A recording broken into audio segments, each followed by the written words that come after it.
আর কোনো ধরনের ছাড় দেওয়া হবে না, এমন কঠোর বার্তা দিয়ে বড় সিদ্ধান্তের পথে হাঁটল ইরান। দেশটির শীর্ষ নেতৃত্ব জানিয়ে দিয়েছে, জাতীয় স্বার্থ ও নিরাপত্তার প্রশ্ন এবার আর নীরব থাকা হবে না। সরকার সূত্রের বরাতে জানা গেছে, সম্প্রতি পরিস্থিতি ও আন্তর্জাতিক চাপের প্রেক্ষাপটে ইরান গুরুত্বপূর্ণ ও কার্যকর পদক্ষেপ নেওয়ার প্রস্তুতি সম্পন্ন করেছে।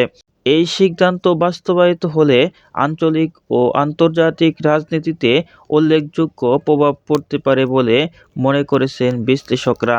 ইরান স্পষ্ট জানিয়েছে, ভবিষ্যতে যে কোনো হুমকি বা আগ্রাসনের জবাব দেওয়া হবে কঠোর ও সিদ্ধান্তমূলকভাবে। প্রয়োজনে কূটনৈতিক সীমা ছাড়িয়ে বাস্তব পদক্ষেপ নেওয়ার কথাও ইঙ্গিত দিয়েছে তেহরান। বিশ্লেষকদের মতে, ইরানের এই অবস্থান মধ্যপ্রাচ্যের চলমান উত্তেজনাকে আরও গভীর করতে পারে।